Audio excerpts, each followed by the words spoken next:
You're listening to the European Tour Race to Dubai show with Dan Roebuck and Robert Lee. We've an exclusive chat with rising star Austin Connelly ahead of the next Rolex Series event, the Turkish Airlines Open.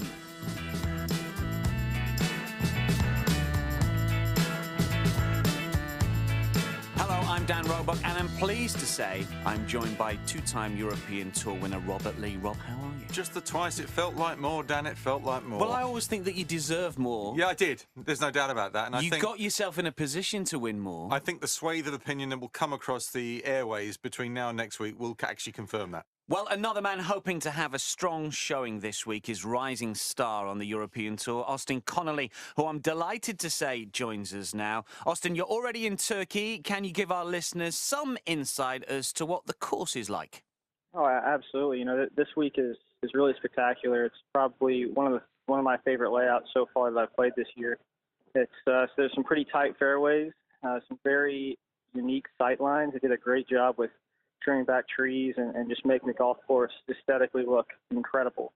So really, really looking forward to getting this week going. It's nice to have a limited field and almost like you have the course yourself out here. What's the thing, Austin, that you've enjoyed the most about this year? You know, honestly, probably how well received I've been from the players and the European Tour as a whole. I really feel like I've been treated just so well, and I'm so thankful that they've just taken such good care of me and kind of made me feel like I'm part of the family, and just very lucky to have been received that way. It has been a breakthrough year for you. Tied 14th at the Open Championship. That led to a decent run of form, including second at the KLM Open. So you've adapted to life in Europe very quickly, it seems. Absolutely. You know, it's neat for me coming in and traveling to all these different places and seeing different cultures, different types of golf courses, and just tried to, you know, really embrace it and enjoy each week. You know, each event has its own unique feel to it. And, you know, there's some golf courses that I've played that have really fit my eye and fit me well. The KLM was one of those golf courses. And, you know, there's some that I, you know, might need to play a few more times to, you know, really learn my way around and you know, in the future have, you know, good finishes at them. We've seen the likes of Brooks Koepka play on the European Tour, Peter Uihlein as well, one or two other American players, Canadian players, coming over at an early stage in their career. Have you watched their progress and thought, yeah, this is a way to the top table, this is a way that I can improve as a golfer and as a person? Absolutely. You know, I think that's the biggest thing, you know, with the European Tour, the biggest draw for me was the world ranking points and how well the tour was run and seeing it as a pathway forward. So, you know, for me coming over here, and I started the year I think somewhere around 800 and something in the world, and I've risen just inside the top 200, you know, playing some of the smaller events. And so it just shows how strong the fields are and how you know, high the level of play is, that you can rise that quickly, you know, without playing in events like the majors and WGCs or you know, on the PGA Tour. It's definitely been a great experience, and I'm really happy that I, you know, made the leap to come over here. Austin, I really like the way you play it, kind of grip it and rip it style. You don't waste too much time. But you, if you look at some of the gorillas out on tour in world golf, are a slightly built guy. Now, the gorillas spend hours in the gym. Is this something you feel like you're going to have to do?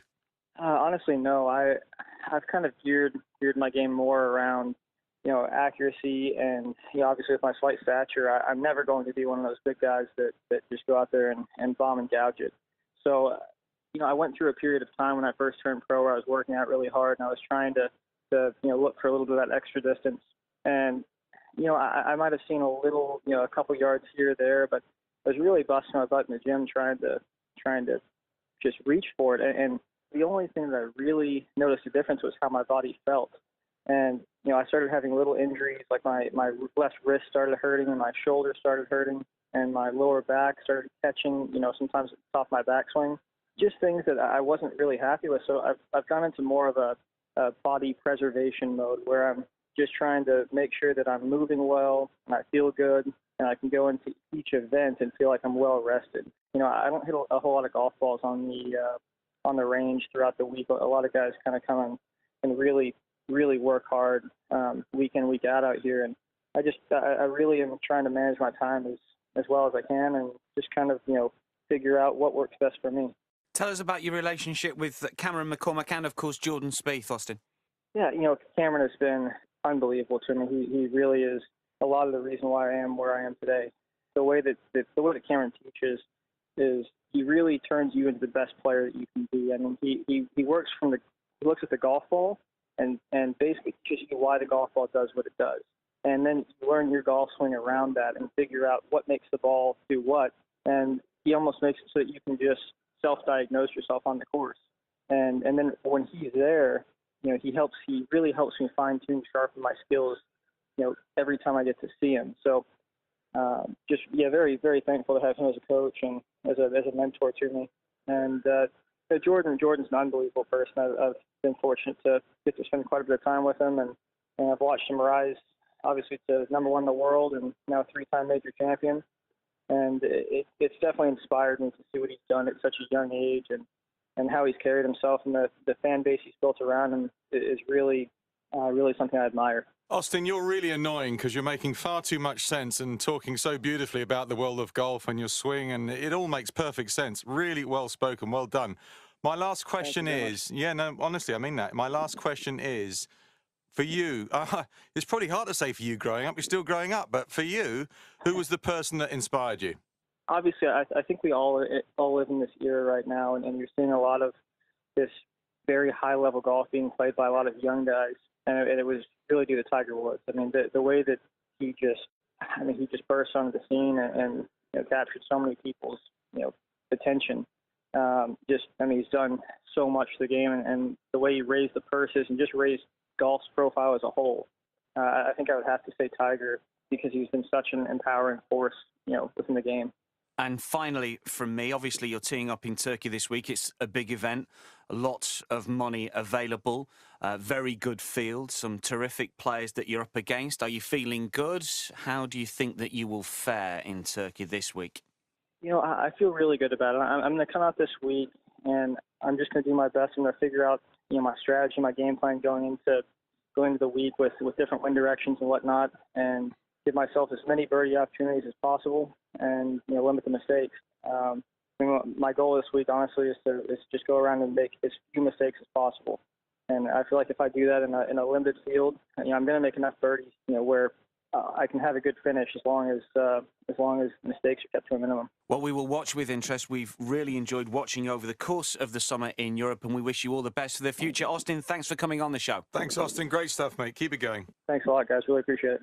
Great to hear from Austin. Very good talker, and obviously a player who we think could go far in the game. Do you know, I was talking to Jose Maria Olazabal on the putting green in Italy, one of our Rolex Series events, as you know, Dan. And he was talking about Austin Connelly, and he was saying that when he played with him, how direct he was as a player. He knew exactly what he wanted to do, and it was sort of, point, aim, execute, bang. That's the way he plays. He was really impressed. So, and now, listening to Austin's manner and demeanour, very impressive young man. That is your lot for now. Next week, we'll review events in Turkey and also look ahead to the 7th instalment in the Rolex Series, the Nedbank Golf Challenge in South Africa. Until then, you can stay up to date with the latest news from the European Tour via Twitter, Facebook, Snapchat and Instagram. And do leave us a review if you are downloading the podcast from iTunes. But for now, from Robert Lee, who's gone for Tyrrell Hatton and Austin Connelly, and from me, Dan Roebuck, it is goodbye. We will see you next time.